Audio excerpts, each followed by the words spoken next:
The broadcast is now starting. All attendees are in listen-only mode. Good afternoon, folks. This is John Fisk at the Wallace Center at Winrock International. I want to welcome you to our webinar this afternoon focused on the partnership of the National Good Food Network with the Sysco Food Company. I'm going to do some short introductions here, and then I'm going to turn it over to Joe Collin, our moderator for the day. Let me tell you just a brief bit about the National Good Food Network. The network is a collaboration of nonprofits, for-profits, growers, researchers, agency people, and other food system professionals.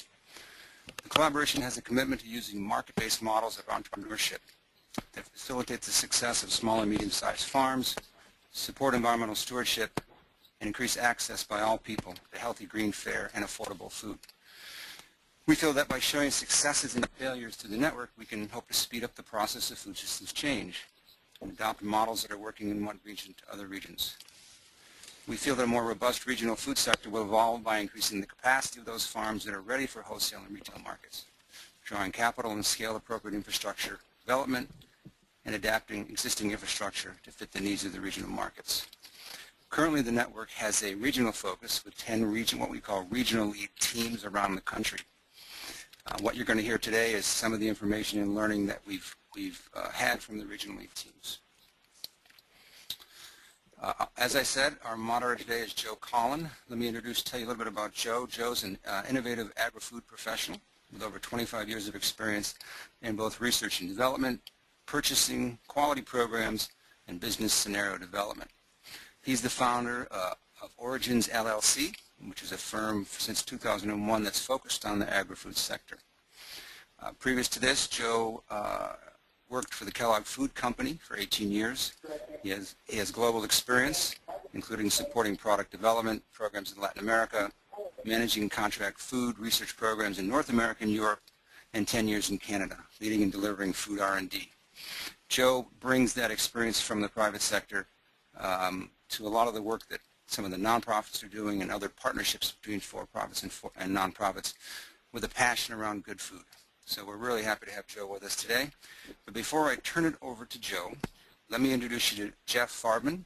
Jeff is our webinar master today, and he has just a few technical pointers for you to make your webinar experience a more fulfilling one. So let me turn it over to Jeff. Thanks, John. Hi, you should see two windows for this cluster call. The large window is the projector screen, basically the PowerPoint slide area. And the other window, which is probably on the right of your screen, is the GoToWebinar control panel. If you can't see the control panel, it may have entered its collapsed mode, so look for a double arrow button on the far right of the screen and click it. The double arrow on the top left portion of the window can also re-collapse the control panel window. You can see who's currently attending the cluster call in the space towards the top of this window, and towards the bottom of the control panel window is the chat area, which is what you'll use to communicate with our presenters as well as me and Stacia, the support staff, if required. There are a few other features like full screen viewing, which you can explore for yourself if you like, but in the interest of time, I'll concentrate on how to communicate with us. To submit a question or a comment, simply type your question in the box at the bottom on that chat window. There should be a note that says type question here. You'll see a confirmation that you've submitted your question. The moderator and the tech staff will be able to see your question, but the rest of the participants will not. The staff may also use the chat area to communicate to you in written form. In general, the moderator will direct your questions to the panelists after they have all presented, but feel free to type in a question anytime it occurs to you. Finally, if you have any technical trouble or questions, email us at sfalat, that's S-F as in Frank, A-L-A-T, at winrock.org, or you can use that chat box to submit a technical question as well. All right, Joe, take it away. Well, welcome everyone to the webinar this afternoon. We're glad you could join us. I would like to start by introducing Craig Watson of the Sysco corporate office. Craig's their Vice President of Quality and Sustainability.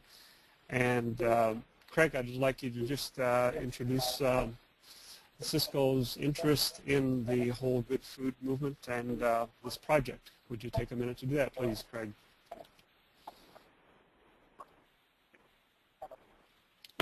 Craig, are you there? Hello. I will only speak and make just a few comments because it's very difficult for me to tie in today. But I do wish to indicate that indeed our company is extremely excited about the project that we are currently underway with the Wallace Center. I was given the initiative to develop a strategic business plan for the procurement and distribution of local food from small and mid-sized family farms, and to develop a plan that indeed we could replicate across our entire distribution system. This year we're working with the Wallace Center in 4 marketing areas, being Grand Rapids, Chicago, Kansas City, and Springfield, Illinois. And over the last year and this year, there's some really key observations that indeed are going to help us form our strategic business plan. And probably the biggest thing is the key to the success of this with a food distributor such as Sysco is aggregation. It'd be very difficult for us to deal directly with a single individual family farm. As far as moving forward, and I won't go into the dynamics of the business plan, but just to indicate a couple observations that may limit us going forward that indeed we need to resolve. First of all, it really needs to be a requirement for these family farms to be GAP certified. And to get that done, we're going to need to obtain technical information and support from all different types of directions: Extension, USDA, consulting firms, whatever. I do see that infrastructure developing, and I'm confident that indeed we're going to have technical support to at least provide the information to the farmers.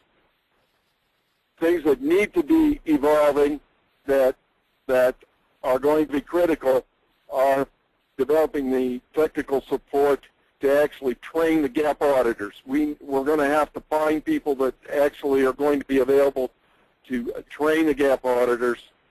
And then the last area of infrastructure is having enough GAP auditors trained that indeed we can go out and get these audits completed. For a farmer to engage, we can't expect that audit to cost any more than $350 to $500. I think that's very critical. That's the pressure point. And the other thing that indeed we got to be able to do is it has to be one universal audit that indeed all buyers are willing to accept as standard. We can't expect these farmers to be engaged in multiple audits. So hopefully folks that are on the web were able to hear my comments. That's what I got to say. Again, we're just really excited. There's a lot of real positive things you're going to hear from folks from Sysco, from Grand Rapids and Kansas City, and we're doing some great things. Thanks. So that's it. Great. Appreciate your comments, and we certainly appreciate Sysco's support of this work going forward. What I'd like to do right now is switch over to an introduction to Dennis Janish. Dennis is with Sysco in Grand Rapids, Michigan, and his role there is the manager of the produce business that they run there. For the last couple of years, he's been very active in the introduction of more local produce through their systems, and he comes with 25-plus years experience in produce, a lot of it in retail, but he's taken that into the food service category and done some really neat stuff in Grand Rapids. So with that, I would like to switch over to Dennis. Good afternoon, everyone. And Joe, I just want to bring up, there we go. Now I can see it. I have control of it.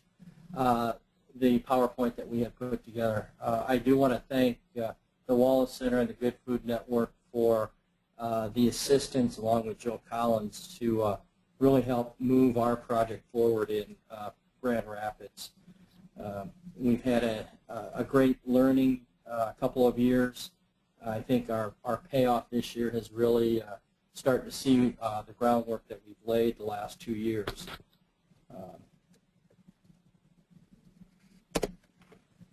With that being said,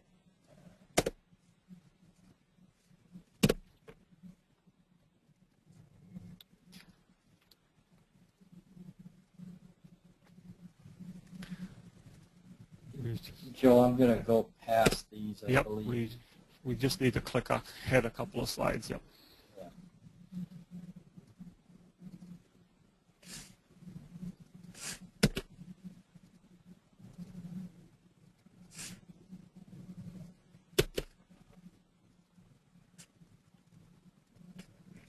Some of the things that we learned from our project in the last couple of years is we're going to talk a little bit about what we learned in 2008, our action plans for 2009, and then other learnings going forward.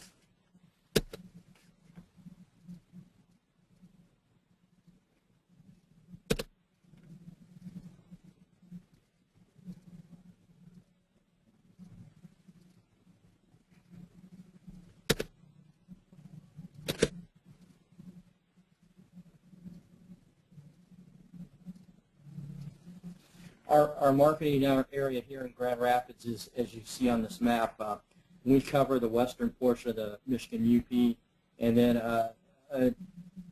almost all of the state of Michigan except for the thumb area, which Sysco Detroit manages, and then we also cover the northern territory of Indiana. Just put that.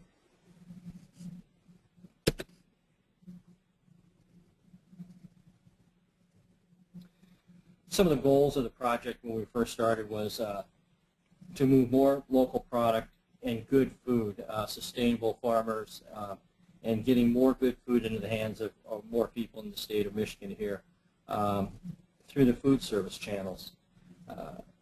We want to satisfy the increased demand, and the demand has increased greatly since we embarked on this in late, I would say, 2007. Is when we really started to have some discussions and talk about the need to move more local and good food into our food service channels.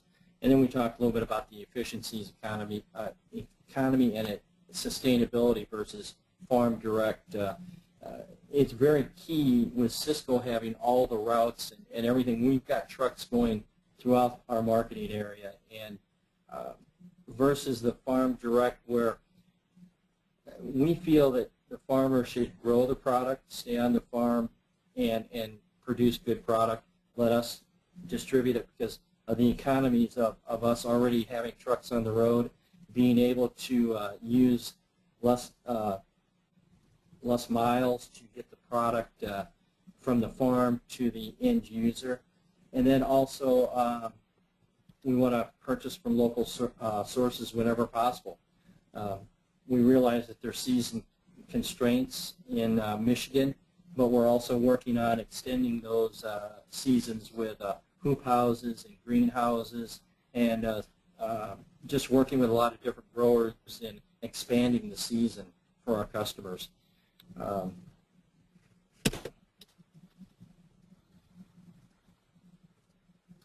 One of the key things for us when we started this was what we call branding. And we put a brand to all Michigan product by using the MIPROD brand that shows up in our system, in our ordering guides, and our computer system, where our sales staff can go in and key in that brand and see everything that currently is in inventory or available, And it also, the other part of it is that our customers sometimes places orders on their own through a computer system, and this allows our customers to go in and view that brand and look at what's available, when it's available, and also we can also show them where it's being grown and who the farmer is. So this was a key for us to move forward with identifying all the product that we're sourcing throughout the state of Michigan. We also identified what we call SUPC numbers, or item code numbers, that again our customers will key in. If the product is grown here in Michigan, it will fall under the MI Prod brand, and it will have a distinct SUPC number.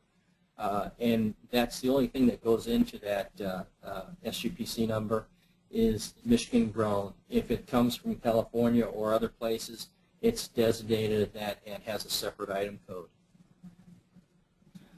The other part of branding and being able to put a separate item code to it was for us to track our sales and track how we're doing with that product.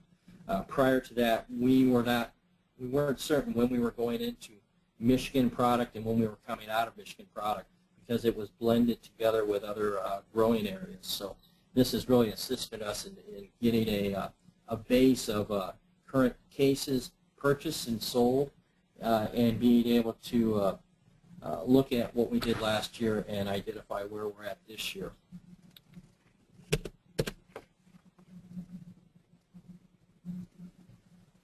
Aggregation, as Craig said earlier, is very key for us. Our staff here at Sysco Grand Rapids is a staff of 3 people. We have a quality control person on the dock. We have one buyer and myself that oversees the category. So aggregation for us was a major accomplishment, because I can't be calling 10 or 20 different growers and trying to consolidate orders for our customers and trying to accomplish it with the staff that we currently have. So we partnered with Walsma Lyons, which is a long-established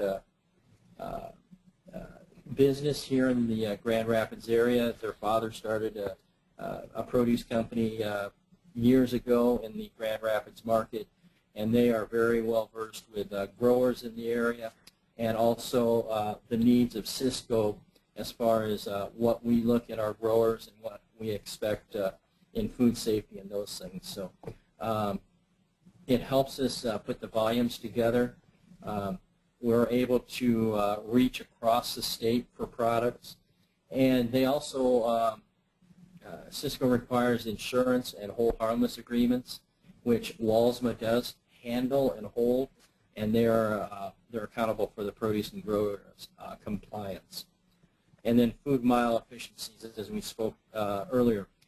Sysco has trucks all over the state of Michigan, and it's very easy for us to, within our routes, stop and pick up product and get it back here in an efficient manner and get it out to our customers on one truck instead of multiple trucks going to different end users through the state. Another key part of it, again, is GAP and Good Handling Practices certifications, and that is part of the aggregators' responsibilities to help us make sure the growers and are GAP certified and they are keeping their records.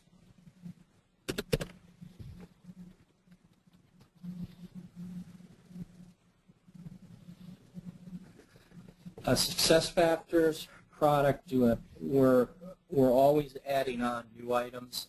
We're looking at boutique or specialty unique items and other specialty items that previously may not have met the volume expectation. Some of the things that we've done this year is that we went out to our processors, our lettuce processors. We have what we call a trimmed and clean green bean, and some other suppliers, cooked potatoes, processors of that. And we've asked them that if they could buy the product in Michigan and it meets Sysco specs and all the food safety standards, We've asked them to go out and do that this year. We've had several suppliers come to the plate this year. We currently are offering chopped romaine, a clean salad mix. We are going to offer trimmed and clean green beans. That is a big volume item for our customers. And also we're looking at some other areas with processed hash browns that may be done through growers here in Michigan. We have increased our volume in a soft market on locally grown, so there is a demand for it. If you see alfalfa sprouts, just by letting our customers know that it was locally grown, our alfalfa sprouts increased 30% over the year prior. One of the things that we just finished up was asparagus season here. We're just ending that up, and again, in a soft market in Michigan with the unemployment rate over 15%, we increased our cases of locally grown asparagus this year almost 30% over last year. So there is a real demand out there for local, and the groundwork that we laid last year, going into this year, I really feel there's we're set to supply our customers with what they're looking for. Again, less distance. We're trying to reduce the carbon footprint. We can put more pounds on a truck, deliver more pounds in the same miles that some of the smaller growers would be doing with smaller trucks. So we're looking for growth and diversity in the category.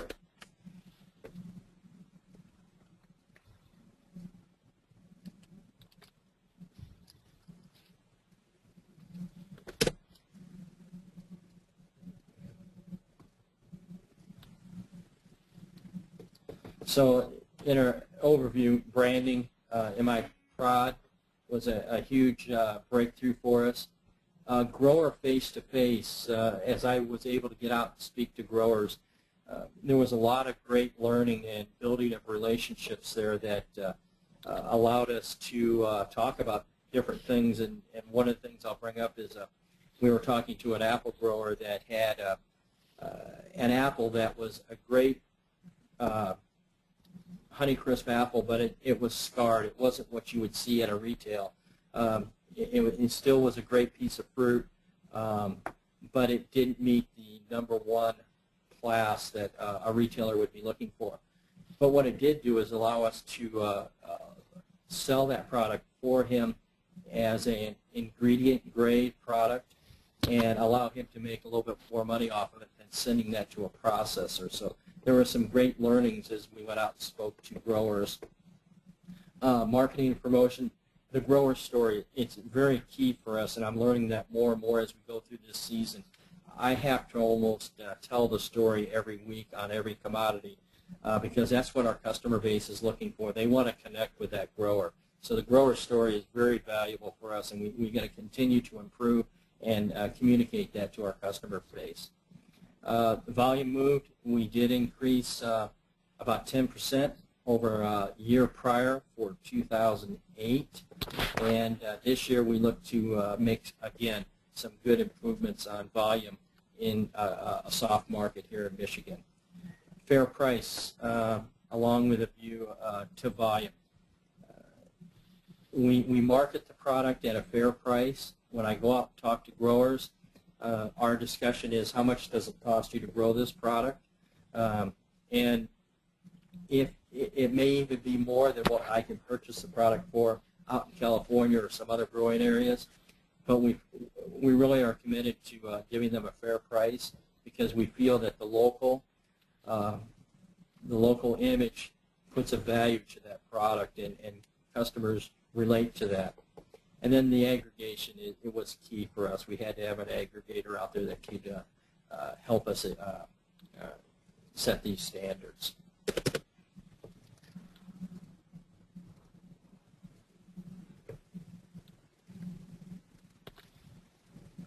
One of the things that and Joe, can we go back to that screen? Jeff, can I go back one screen? This is what you're looking for? One more screen. One more. Okay. One thing we want to, just a little bit about moving forward, we want to simplify. We want to make sure that we continue to promote good food and define what the definitions is very complex for us to define that. Local has the strongest market resonance. We start from here and we build from that base. We do need to assess and learn from our learnings and try to understand what went right last year, what went wrong, and make sure that we move forward with that. But one of the things that we did early in this year or late in 2008 was realize that we have to have a communicate or a trust with the growers, because when I go out and talk to some growers, and when I say I'm from Sysco, it sometimes puts up a barrier with them. And so what we've learned is that we have to try to break down that barrier, because what has happened in the past and what is currently happening may be two different things. So we have to make sure they understand, and this is just sort of one of the things that we put together, Joe and I put together earlier, that, you know, trust is huge for us with the grower base. And, you know, it will build partner numbers. It facilitates new relationships with growers and users. It allows us to expand the menu items that we're offering. Also, new communication tools strengthen relationships to the value chain. Commitment to the program from the buyers at Sysco. And one of the things that we have committed to here in Grand Rapids is that if it's grown here and it meets our specs, we're going to buy it here in the state of Michigan. So those are things that helps us move forward. We did set up some guiding principles, and that is a letter that we put together between Sysco and our aggregator to the growers, just letting them know how we see the relationship. We want them to understand that it truly is a partnership that goes both ways, and we're willing to put it in writing that we want this to be a great partnership, and you know, our aggregator, Sysco, and we hope that the grower understands that, and that's why we've sort of put this partnership charter together. And this charter will be going out. I think it will be posted for everyone to look at and understand what we tried to put together going into this year.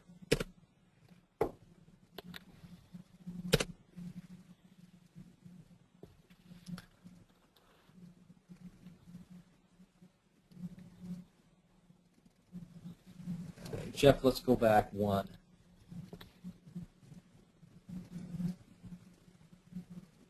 It's going to go back one more. Okay, the universities are really big, pushing us to make sure that we buy locally. Most of the Michigan State has a 250-mile radius, and then it goes out from there as they determine what is local. Last year, we kicked off the year for the school with some local products that they used at a picnic, a welcome back picnic for the students. Thinking and featuring good food, the shift from the commodity model, you know, we've got to make sure that we're sustainable and it is good food and not just a commodity item that's out there for everybody to grow. But leafy, one of the things that we learned this year is leafy Midwest romaine may not be the same as California. So we have to educate our customers on that. You know, what are the differences that they may see? It may be a little bit lighter. It may be a little bit different color. But we really try to educate our end user and what they're going to see when they get this product and sell the values of it. Again, when in season, go local. Education on product attributes is key. Creative solutions to miles, grower drop points, new alliances, expanded interest in replicating the model. Sysco Detroit has picked up on our brand. They are using it. They are doing, you know, their customers are asking for it. and then the cross-learning between Central Illinois and Chicago and the other houses that are out there.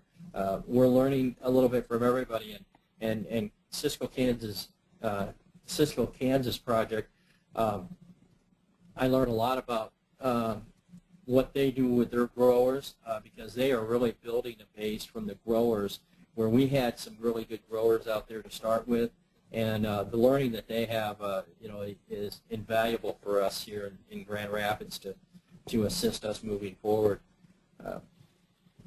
Key challenges: food safety, and that's vital for us, as Craig said. So, Dennis, can you wrap it up in the next few seconds here? Yep, I will do that. Some of the things that we're working on: greenhouse growers in Michigan. We're looking to work with some greenhouses to produce product through September, through the winter months.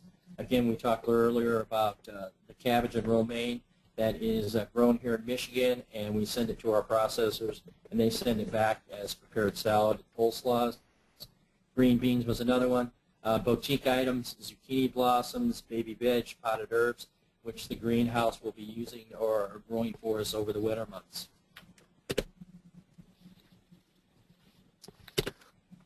Okay, there's Dennis's contact information. That'll be available in the information coming out of the presentation. At this time, I'd like to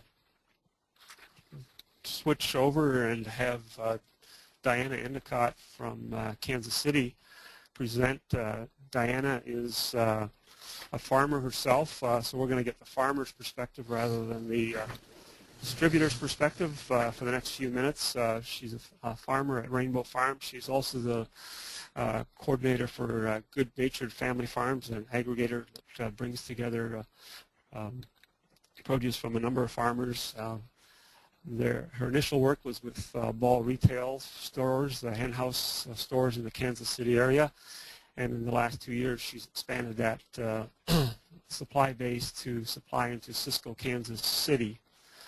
And so with that introduction, Jeff, are we ready to have Diana on the line?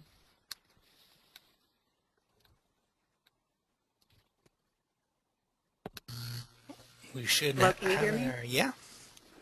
Okay, we're ready to start. Thank you all for joining us today. I'm Diana Endicott with Good Natured Family Farms, and we are a group of 150 family farms. We have an alliance, 150 family farms, that's basically within a 200-mile radius of the Kansas City metro area. And over the past 10 years, we've built a partnership with a retail chain, supermarket chain in Kansas City that basically services 29 stores. And this year and last year, we formed a partnership to expand into the restaurant with the partnership with Sysco Foods, Sysco, Kansas City. And what is unique about this is that our partner in this is the supermarket, in that the supermarket has their own distribution warehouse and aggregation facility here in Kansas City. So we were able then to be able to allow the food to come into one central area from the farms and be able to be sourced there for Sysco. So this is truly a partnership, a very unique partnership here in Kansas City. Let's move on to the next slide, please. And as Dennis just said, some of these are going to be, back slide, please. Back a slide, please. As Dennis has said, some of the problems that we have is with aggregation and warehousing of the product. So it's just not aggregating the product together, but it's also being able to warehouse the product and to be able to have the product so that it is available as soon as we can possibly get it from the field, but on the same part be able to be available when the customer, which is Sysco, and their customers need the product. And one thing that's, again, unique in comparison with Michigan is that our farms here in Kansas City, we are known for corn and soybeans, so we have a lot of small farms. And the majority of our produce farms in our organization are from Amish and Mennonite communities. And as you can see here on the slide, this is a very good example of their aggregation facility, which has absolutely no refrigeration. The only refrigeration that we have is being able to park refrigerated trucks at their docks. So in two instances, you have to move the product very fast. So our turnaround time from the field into Sysco is often within 24 hours coming into Kansas City. However, it does make it very difficult in being able to have the product that they need in a timely manner. So that's something definitely we need to work on. Also, being able to have a better idea of what actually is coming in from the fields. Again, working with Amish and Mennonite communities, your communication level is very limited. So being able to have a way to be able to get the information to Sysco in a timely manner of what is actually available from the farms. And there's probably about 75 to 80 farms that we're pulling the product from. What we intend to do in the coming year is to be able to build a rural aggregation center so that we can have refrigeration and be able to pull more product together and have it in a timely manner to come into Kansas City. So that's one of our next projects, is to be able to build rural aggregation facilities. The next thing that we've worked with this year and made some progress on is having standardized pack sizes. Again, being into the supermarket, serving the supermarket, they always look for volume. So we sell things in bins. We sell onions in bins. We sell cantaloupes in bins. And coming into a restaurant, they want smaller pack size. So that's, again, something that Pat here at Sysco has worked with us on, is being able to help standardize our pack. And even also looking at something, for example, tomatoes that may be in a 20-pack compared to a 25-pack. And there's advantages in having a 20-pack, but also being able for Sysco to standardize a little bit so that if there's a volume that which they cannot take, then the pack is standardized enough that we can seek other markets that would be similar markets, such as a supermarket, could use the same pack size. So the systems need to be coordinated a little bit in order to be able to help the farmers. Also, when we talk about standardization, is really, and I think Dennis spoke of this a little bit, is being able to have what is local, what is from a small family farm, so that we can be able to define these. We have a Buy Fresh, Buy Local Credibility and Integrity Assurance Program that we've run. We're now bringing that over here to Sysco, and we have very defined standards of what we mean by each one of these so that we can maintain the integrity and the credibility of the program. Because one of the things that we do have some concern about is that as the program grows and as our growers grow, to be able to continue to differentiate ourselves. Because if we just become another commodity product, then all of our work that we've done will not be able to help the restaurants that are actually supporting the program continue to differentiate themselves from the mass markets. Next. The traceability and identification, and Otavio will touch on this a little bit more when we talk about our GAP certification. The traceability and identification, we are able to trace the product back to the farm, and also it's coded on each label, the pack date, the harvest date, and the pack date. And this is very important to be able to, if there's a problem with the customer has a problem or an issue, it's very important to us to be able to trace that product back to the source of origin. And this is just a very, very simplistic way that one of our farm groups identify it on their boxes.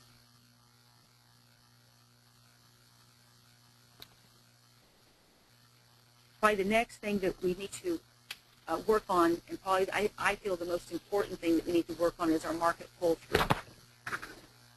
And we've had a very good partner in our supermarket with the Buy Fresh, Buy Local program that is nationally known, and they have now, in partnership with Sysco, we are putting the same program, the same marketing campaign, Buy Fresh, Buy Local.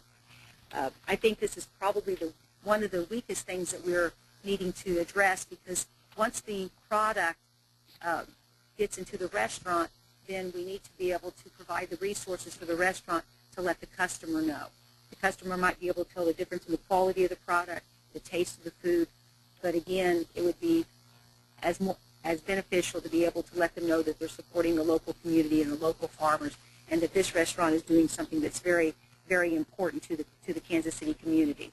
So I think this is one of the things, and I think not just having the campaign, the Buy Fresh, Buy Local campaign, I'm just speaking here in Kansas, but also being able to build a brand such as Good Natured Family Farms, because unless we continue to build and build on the campaign, the Good Natured Family Farms it stands for a certain set of criteria and a certain set of quality standards. So that's something that we'll continue to do.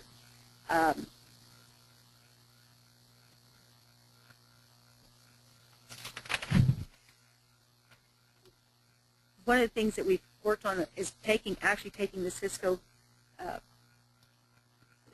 corporate out into the farms. They've spent an enormous amount of time and dedicated an enormous amount of resources to actually going out and understanding what we're talking about. Because again, our farming situation is very different here in Kansas. When you go out to a corn or a soybean field, or even when you go to a Michigan orchard, here in Kansas we have very small farms. So you're talking, most of the farms here that we're working with is around 80 acres and maybe have 10 acres of vegetables. So you're pulling from an enormous number of farms.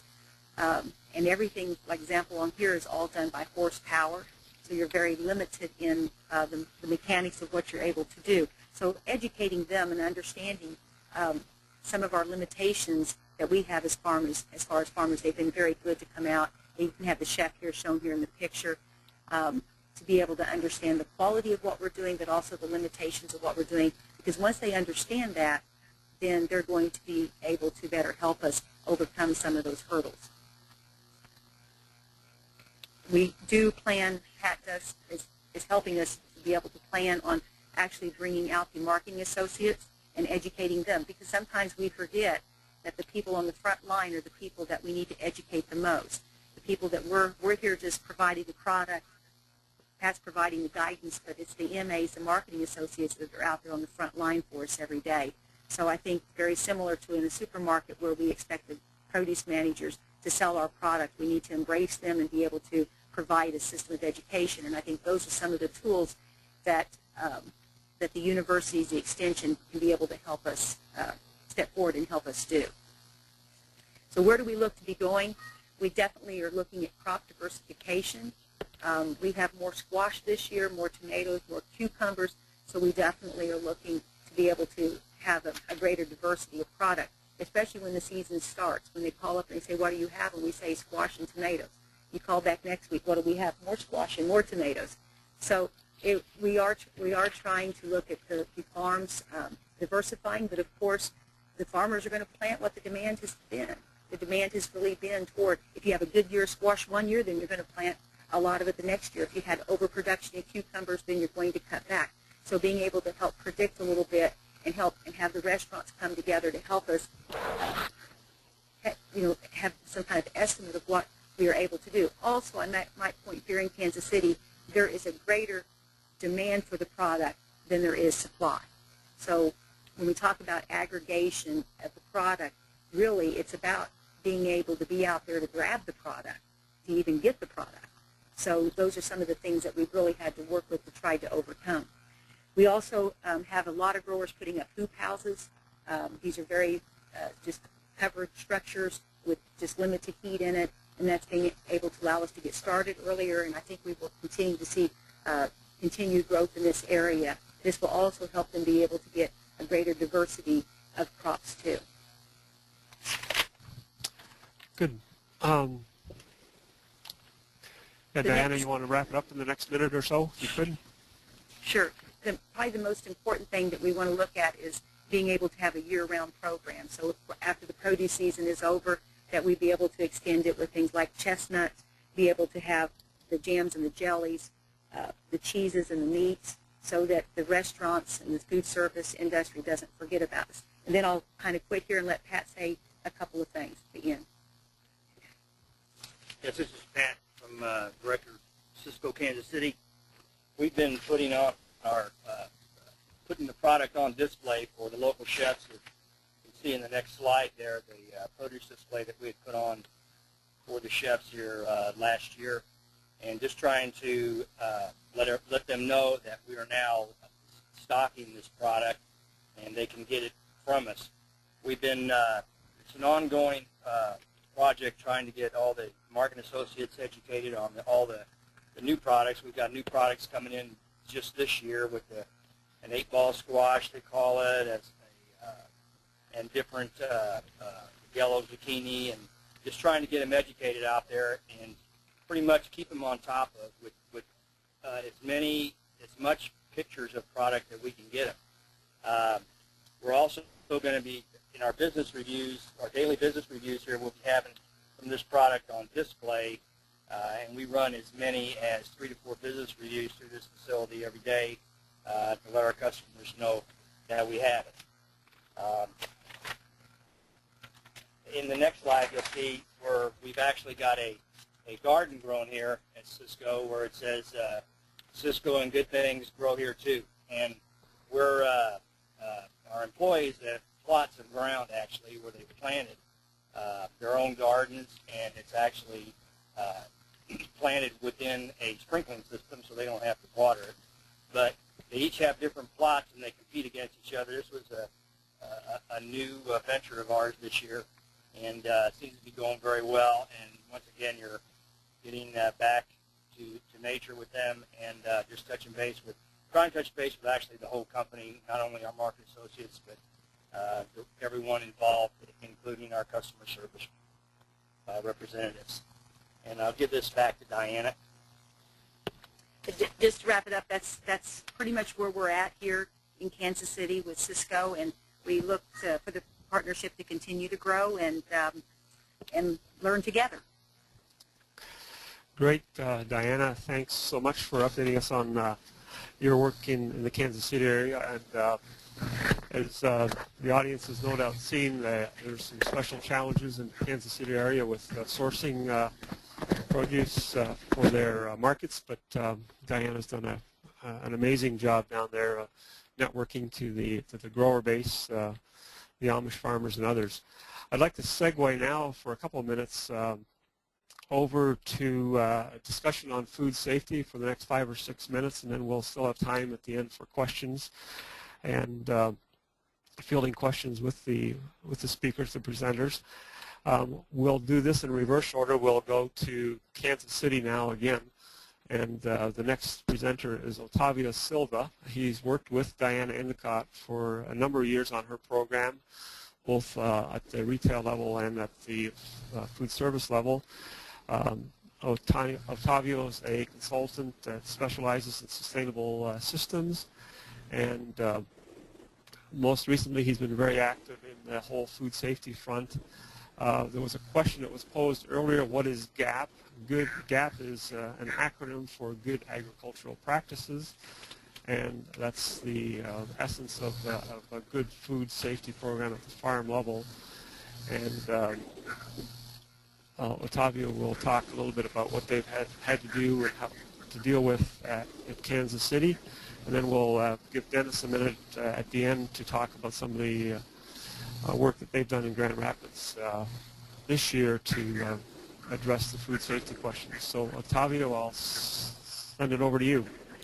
Thank you. This is Jeff. Let me just jump in here for a second. I'm gonna just say slide to advance the slide, and I'll do it from my end. Okay. Are you going to do from there? Okay. Can you hear me, Jeff? Yeah, sure. Just tell me. Good. Well, as Joe said, GAP stands for Good Agricultural Practices. It's a voluntary program from USDA. As a matter of fact, Sysco has a variation of the program working very close with USDA Washington, D.C. And also, along with GAP, the good handling practice or procedures go along with that. And we will be talking a little bit of it. The next slide shows what we have in Kansas City in terms of how, when we learn the requirements and the demand, as you will find out, although voluntary, is becoming almost mandatory, at least in this region, because suppliers such as Sysco, Hen House, Chipotle, and so on, they will eventually make it mandatory. So we, in last November, we start planning that. In early January, February, we start training our producers, and more than 100 local family farms have been trained so far. And we have used Cornell University as our literature and resources, Dr. Elizabeth Bean, USDA, AMS, Kim Peterson, Sysco, of course, and we, as a matter of fact, as we speak and participating as an attendee here, we have Saul Morales, that is the quality assurance and quality control for Sysco. So, and we are very happy to have their guidance throughout this process. And also, we have a third-party consultant company, SCS, that have done the food security and food safety. And they also brought to us a US EPA CLEAN program that is nutrient management plan that has helped tremendously to our farmers. And in the next slide, we're talking a little bit about what is GAP and what is our training program, and I will not bore you to reading all of that. But that is basically is, as jokingly I say, is a high-tech quality training for the farmers and their employees. But as a matter of fact, for our communities here, the Amish community particularly, we have two large communities, that is the 100 farmers here. They have been practicing sustainable agriculture, as you will see in a couple of slides later on, for a long, long time. So we needed to just kind of help them to document what they're doing and adapt some of the procedures that or requirements that the GAP and the good handling procedures require. And our manual, that's the next slide, Jeff, was divided in to help them to maneuver and to prepare their SOPs. As you see, there is a lot of documentation. For those that are familiar with organic certification, GAP is no different. Doesn't matter if you're doing a good procedure, and if you cannot document and show to the USDA or a third-party auditor such as Primus or others, that you have done that. So documentation is always the key word. So the farmers are developing their SOPs, and we are very happy to say that as you go to the next one, Jeff, since our last training in Rich Hill, and I believe this one is in the Rich Hill, we have, I think the music is to celebrate that we had last couple of weeks, we had our first, and perhaps the first in the country, Amish farm that passed the 5 parts of certification. The only one that they didn't pass because they didn't need to was that they are not a central warehouse. And so they pass with flying colors, and they exceed all of the requirements. And although we do have, and we will always have, and the Amish community has embraced and really taken ownership of the program, the continuous improvement that we always have things to work on. And as you go the next one, you see pretty much what our manual layout. And what we did, we put a kind of a template for them to at least, and help with the assistance of Cornell that they have, that a very good manual, although little outdated, 2003, that we have put together a very comprehensive manual that can help the farmer to develop their own manual. Diana and I, our philosophy was, since the beginning, was that why we could write all of the SOPs and things, but if the farmer don't take ownership and write their own manuals, then we will not be able to really have a successful program. So summarizing, the main issues that we found so far is, of course, and as the program, the good handling procedures and says, and the GAP is employee hygiene. It's very fundamental. And so there is cultural issues that needed to be addressed, as well as the entire regulations and the documentation. And as I put it the second one, because I think that is one main thing, the contact surface cleaning, and that is the thing that we needed to do. And if you've been doing this for a long, long time, and it's great, but how do you document? How do you prove to an auditor that you're doing this? That after you rinsing, triple rinsing, and sterilizing this, how do you show to them that you have a track record that it's, yes, this is indeed clean? So that is one of the issues that we are working with all of them. And then, of course, because of the Amish community, the manure management is a big issue. As we go to the next one, one of the easiest way to manage is the animal proximity to the field. We want to expand that proximity. I don't know if you can see very well there, but there is a fence there, and it's right here. There is a buffer zone that is not immediately close to the field. So there's many practice that can be done. Is kind of planting flowers, cornfields, or just expanding or moving that fence a little farther. So, and then the other one is, as you see in the horses, they're carrying the tomatoes, I believe, is that we needed to work on to covering the tomatoes, and that gap requires that the produce be covered from the harvest field to the packing facility. And then at the packing facility, as you see there, is basically that we want to also make sure that the animals are in a safe distance from the products that are either being packed or being washed and so on. And we have been able to so far, particularly for the farm that it has been certified, work on that. So the last one is, again, another one of the contact surfaces, I said earlier. As you can see here to the left, there is all of the buckets that they should be placed in pallets, and they should be not in direct contact with the soil. If they are, after that, they need to be very well cleaned, and this is those onions here are ready to be packed. And then in the right, we have a cleaning facility that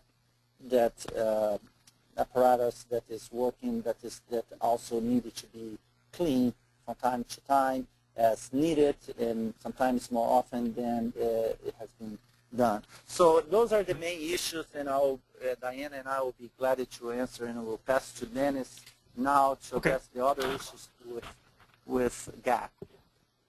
Yeah, Dennis, take it away with a few comments from your experience this year in a minute or two, if you could. Okay.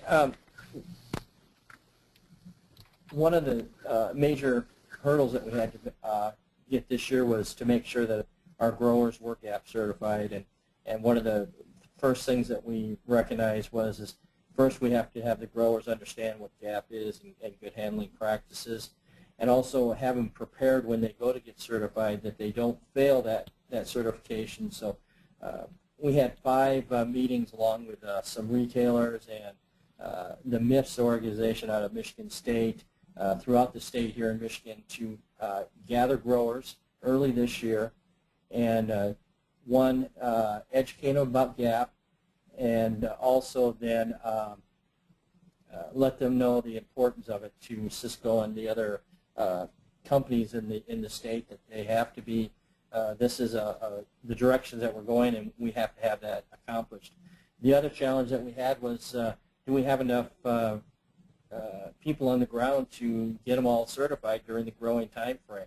And that was a major concern for us, especially with the economic downturn here in Michigan. There was plans to put on many certifiers from the Michigan Ag, USDA, and that has not happened. But we've been fortunate to have enough people, enough companies that we work with to be able to get the growers that want to be certified, and also meet, whether it's GAP or Leafy Green marketing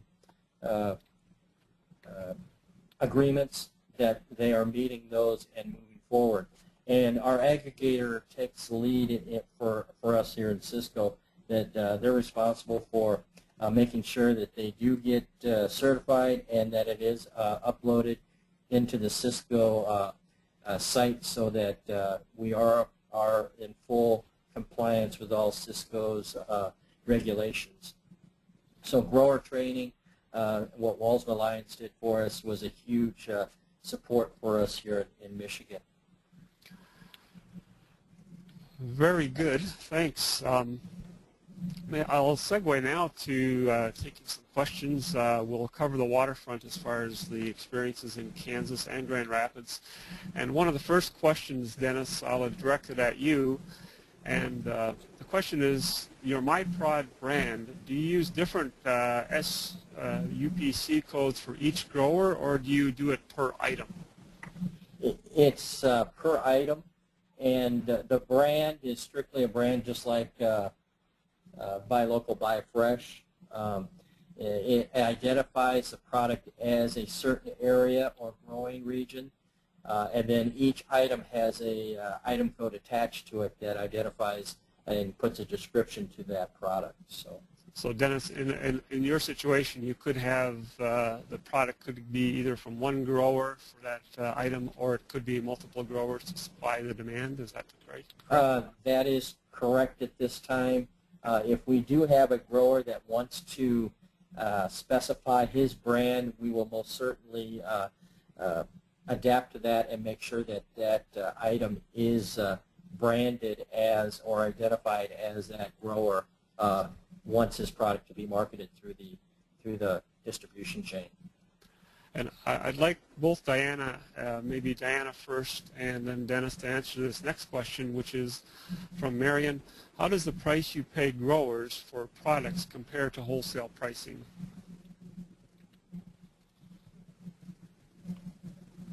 Diana?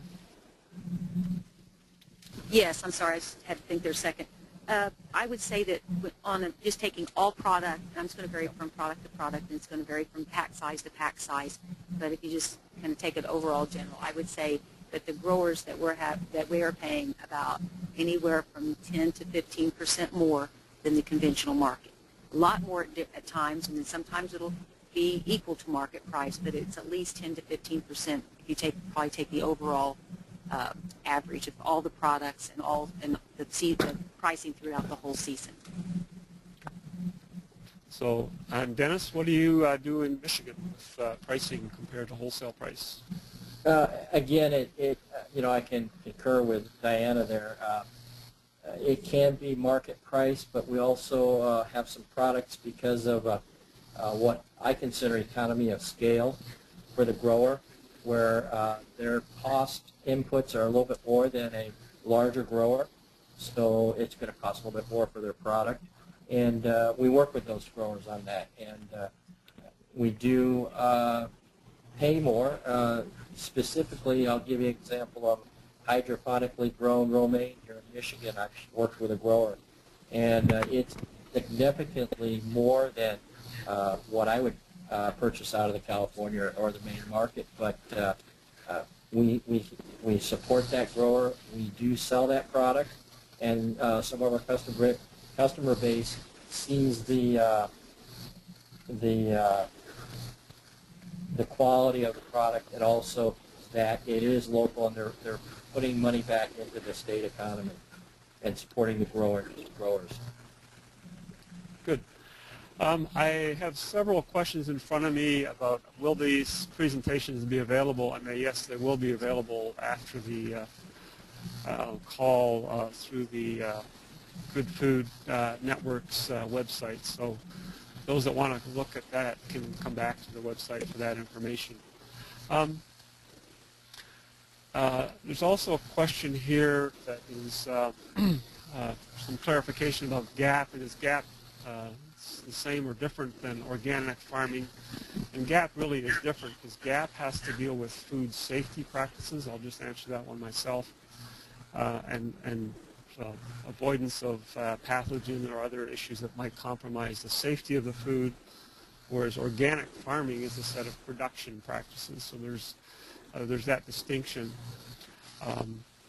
that's worth noting, and there's places to learn more about both of those. Question for both speakers about volumes. What type of volumes are we talking about here in fruits and vegetables? Are we talking on a seasonal basis, one truckload, many truckloads of product? Can you give some scope to the work that you're doing? I believe the questioner probably wants to get a sense for the scope of the work we're doing. Dennis, could you maybe go first? Tell a little bit about cases or truckloads or whatever quantity makes the most I'll be straightforward with you. Last year we purchased about 56,000 cases of Michigan-grown produce throughout the growing season. That was from the start of the growing season to about the 1st of October. On an average case cost, that put back into the economy about $1 million to the growers out there in those purchases, and that equals about 20 truckloads of produce coming into the Sysco Grand Rapids. So it's a substantial piece of business. Great. Diana, any sense for the scope in your market for the food service side of things yet? Okay, with what we are doing now, just overall coming into Kansas City with the Amish growers is probably about 6 semi-truckloads a week, okay, of some types of produce. And over the past years overall, if you're taking all local foods, this is just not with Sysco, but with our entire program with Balls, and we hope the program over the next 10 years will grow very much like that with Sysco because we have very similarities in how we started. This year in the economy, they purchased about approaching $4 million in purchasing of local food. And with Sysco, we have seen definitely a huge increase. If you take this time last year compare it with this time this year, we definitely have made a lot of progress, and we hope to see that. We expect similarities a lot with how we've grown with Paul's Food Stores and our supermarket with Sysco. Great, thank you. So again, some pretty significant volume of product moving. One of the questions, and maybe I'll throw this one at you, Dennis. If the aggregator is responsible for managing many of individual farmer relationships and the logistics, how much does Sysco work with the farmers on a daily basis? Or is this just the beginning of when the relationship is created? Maybe you can tell a little bit about how you do it in Michigan, or how we've started to do that. On a day-to-day basis, the aggregator works in connection with the growers. But I have conversations specifically on supply. We'll talk about packaging. We'll talk about where the crop's going.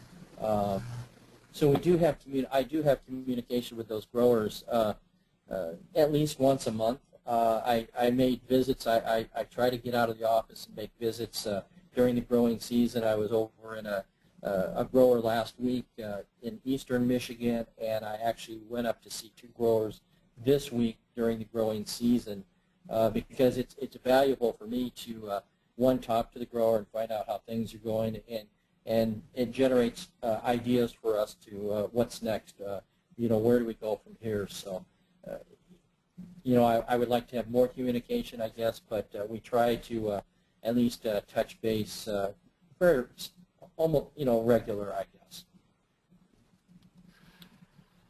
Thank you. We've about used up our time for questions.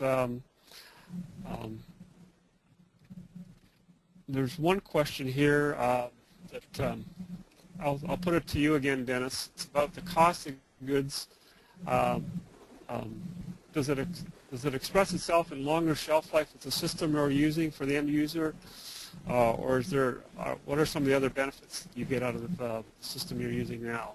Do you get longer shelf life by buying locally? What's your thought on that?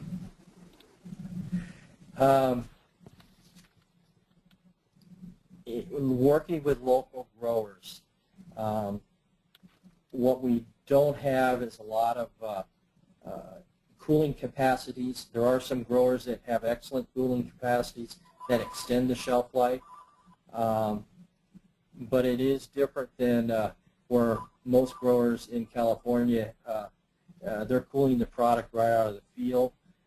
You don't have that all the time when you go to a small and medium-sized grower, so we have to turn that product very quickly because it has a shorter shelf life, because if you're harvesting in temperatures of whether it's 70, 80, 90 degrees, we have to get that heat out of that product as soon as possible to give it longer shelf life. And the sooner you do that, the more shelf life it's going to have. So we are working with growers to improve the cold chain and work on cooling capacities. But as far as, because it's local, it does have longer shelf life if they do have cooling capacity, but a lot of times local product does not. We have to move it very quickly through the system. Great. Thanks again, Dennis, and thanks to all the panelists for their contributions and for handling the questions. What I'd like to do this time is pass the mic over to Marty Gerenser, who's going to just close out the call for a minute. And Marty, take it away. Thanks, Joe. This is Marty Gerenser. I'm the Good Food Network manager, and thank you, everyone, for your time today and listening to our stories and listening to a couple of the work of the Sysco Partnership and the Good Food Network. And many of you on the call have been involved in this. Thanks very much to all the panelists and for Craig and Pat to make a special time to join us as well. Your comments were very helpful. And again, all the presentation and the recording will be on our website, and the recording will be sent out via email to all the attendees on Monday. Any questions that you have, please send them to contact at contact@ngfn.org. Any suggestions you have for future topics, we would welcome, and we'd love to have suggestions on how you think the webinar went. We're always looking for ways to improve. We've added phone capability this webinar, and there are a number of things we're trying to do just to always make it better for you all. But hopefully you enjoyed today's presentation and learned some things. I know I always learn. As much as we've been involved, I always learn when I listen to our regions. We have 8 other regions doing a lot of great work on the ground, and we want to bring and share those stories with you all in future webinars. So in closing, the next webinar will be August 20th, featuring Red Tomato, Michael Rosine, Red Tomato, 3:30 Eastern. 3:30 p.m. Eastern, always the third Thursday of the month at 3:30 p.m. Eastern. If you're not on our e-list, please add yourself and you'll get an invitation to the webinar, or send a note to contact@ngfn.org and we'll get you set up. Thanks again, everyone, and we hope to talk to you next month.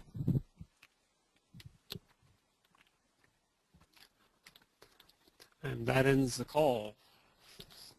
Catch you all later. Bye.